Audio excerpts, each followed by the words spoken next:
Today we are talking about the Beatitudes, and I would say that this is probably one of the more difficult messages that I've put together recently. I wouldn't say it's the most difficult, but it was definitely up there. I wasn't really sure which way to go with it, and I had to spend a lot of time in prayer, a lot of time reading commentary to really be able to digest this.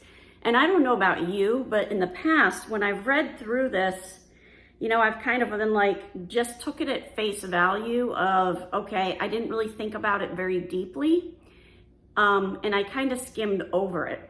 And now that I've done this study, it has helped me to understand God's kingdom in a way that I never have before.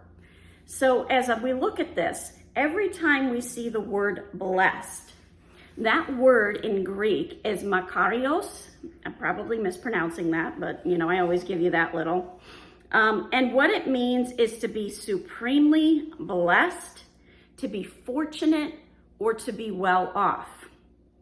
So a person that is blessed with this word makarios is a person who is in a very prime position. They are very well off. They are doing really well. That's what that means. So now as we turn to the Sermon on the Mount, this is in Matthew 5, and I'm going to be going through verses 1 through 12. It says, seeing the crowds, he went up on the mountain, and when he sat down, the disciples came to him. And here comes the Beatitudes. Now, one of the things I researched is, why is it called the Beatitudes? Because that word for blessed in Latin translates as beatitude. So it's coming from the Latin that we call it the Beatitudes. Verse 2, and he opened his mouth and taught them, saying. Now that took me back. Why did Matthew feel the need to say he opened his mouth? Why not just say he said? Well, there's a reason for that. And I'm still trying to figure that out. I haven't quite figured it out yet. It may be tomorrow's message. I don't know yet. But that really drew my mind in. And, normally they would just say Jesus responded, or Jesus stated, or Jesus said. To actually point out that he opened his mouth, it kind of struck me as odd. And then it says, blessed are the poor in spirit. I'm going to stop right here. Blessed means to be well off. It means to be fortunate. And I don't think of poor in spirit as being fortunate or well off. I think of it as being very lowly. For theirs is the kingdom of heaven. Now, it's very poignant that this is the very first beatitude that's covered.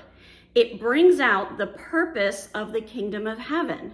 The kingdom of heaven belongs to the people who are poor in spirit. Why are you blessed if you're poor in spirit? You are blessed because you are in need of God. You are recognizing your need of God. You are depending and trusting in God.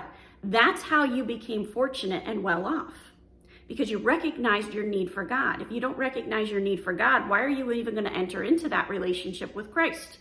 You have to see the need. Verse 4, blessed are those who mourn, for they shall be comforted.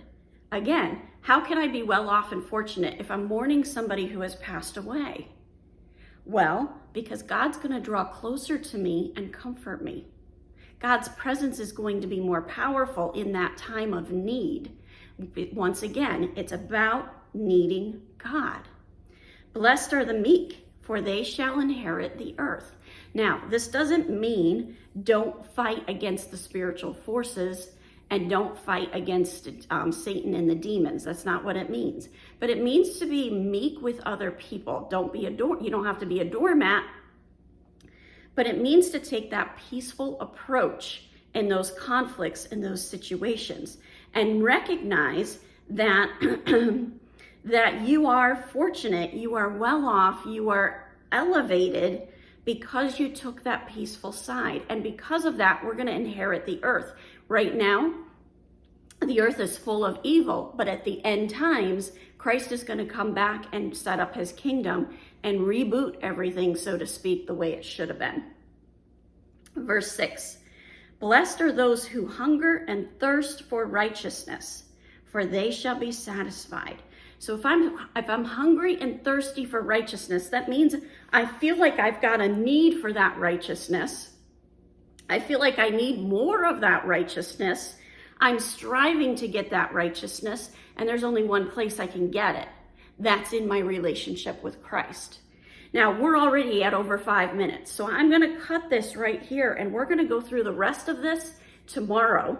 And maybe I'll get to that, the fact that Christ opened his mouth, and study that over the weekend, and maybe we'll do that on Sunday. We'll just have to see what the Holy Spirit leads.